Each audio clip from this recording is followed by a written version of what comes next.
What you're looking at is a true testament to the phrase, "if it ain't broke." In 2012, the US Marine Corps signed a $22 million contract for Colt to produce 12,000 units of basically a century-old design. This M45a1 is proof that even with the advent of modern polymer pistols, the 1911 is still king. This is Tokyo Marui's take on the M45a1, and as a 1911 guy myself, it is glorious. Now I'll admit, when it first came in, we all kind of let out a collective meh, until I dug a little deeper. You see, every single detail is faithfully reproduced, and the changes aren't just skin deep.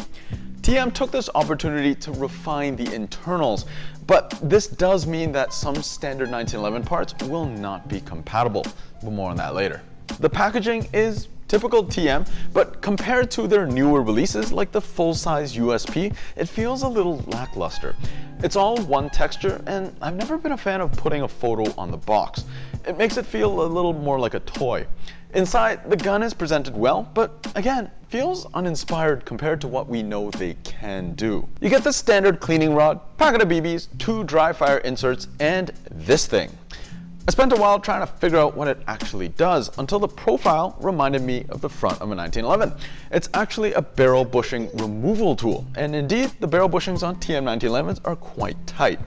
It wasn't until I opened the manual that I learned it's also a magazine follower pulley thing. Handy. Speaking of the manual, it's all in Japanese, but the diagrams are easy enough to decipher. It's worth noting that every single image is actually of the M45 and not just some generic pistol, not even just a 1911. That is attention to detail.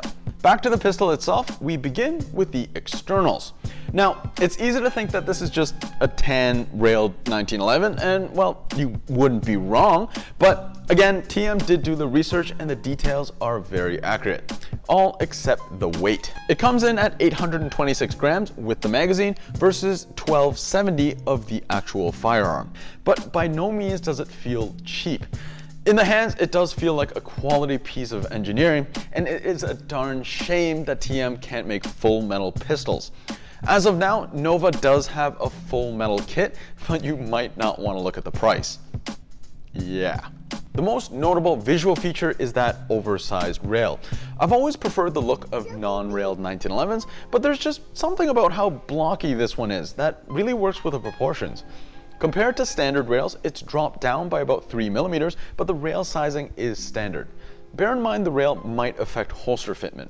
The real M45 is Cerakoted in a unique desert tan.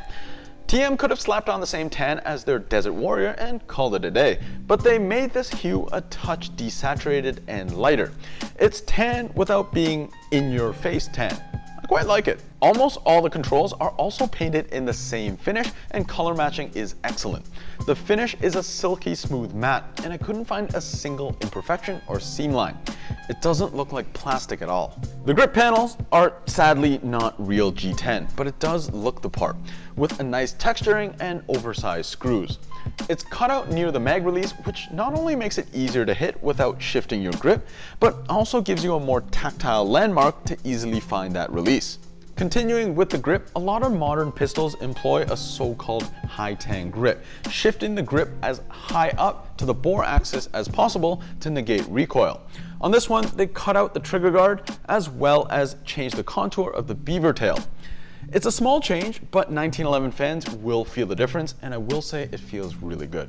The ambidextrous safety is now smaller in profile as well as width. I've always hated accidentally hitting 1911 safeties, and it's about time they improved it. The action is also much clickier than the MEU. The sights are Novak 3-dot sights. The white paint is bold and crisp and much easier to use than the all-black MEU sights. And that brings us to the trademarks. No, the 3 stars isn't a mediocre Google review. The 3 stars stands for Lieutenant General and is an homage to William Keyes, the retired Marine who brought Colt back from the brink of bankruptcy. We have him to thank for this pistol. The trades are crisp, but I really wish they were a little deeper. On the other side, there's a QR code and TM's own trades. I like that the silver chamber has the markings NM, which stand for National Match Barrels, which are installed on all M45A1s. Slide fitment is up to TM's usual standards, and there's only a small amount of play. The slide moves smoothly on the rails, and its only downfall is the dull sound of plastic.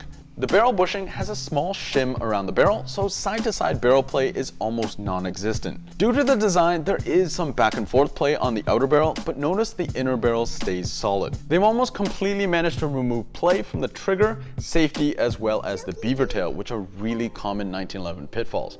Just take a look at this one. Diving into the internals, as I said, this one has some all new parts, but interestingly, you can take the entire upper from the MEU and it will still function. The lowers appear to have the same internals.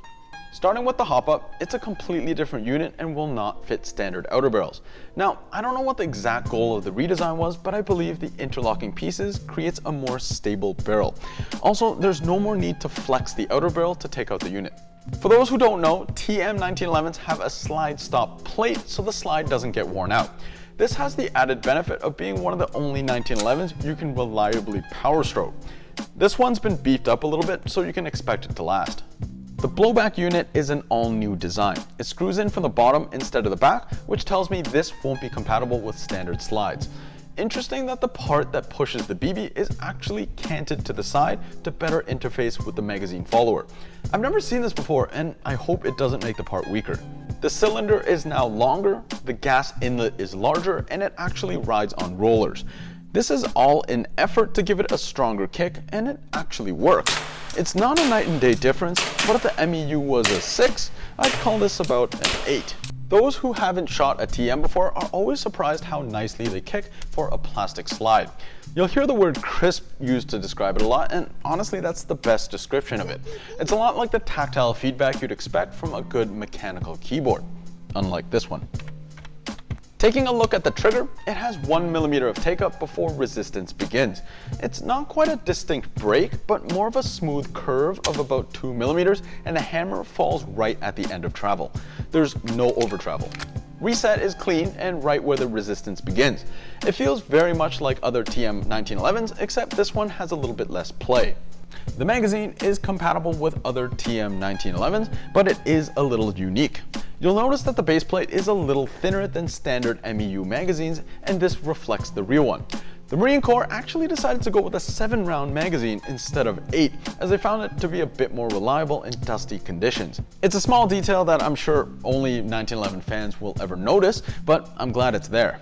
It holds 27 rounds compared to 28, but we all know that green gas 1911s struggle to get through an entire mag, so let's see how this one does. Starting off at 300 feet per second, it gradually begins to taper off. For a gas pistol, the consistency is really quite good. 23 rounds so far, loading up some more BBs into the same mag. Amazingly, it manages to squeeze out 34 shots. Now my shots are a little spaced out, so you can expect a little bit less, but still, 20 shots is decent for a pistol magazine and sure beats the 7 of the real one. Accuracy with the new hop-up system seems spot on, but I think the excellent Novak sights definitely made it easier to aim. The grip position and trigger all work together to make one smooth shooter. And there you have it, the M45a1. If you're a fan of 1911s, this one's definitely worth at least checking out in person. I know I seem like I like this pistol a lot, but again, I didn't think too much of it at first. Only after shooting it do I think TM really hit a home run with this gun. As always, thanks for watching, subscribe for more content, and we'll catch you on the next one.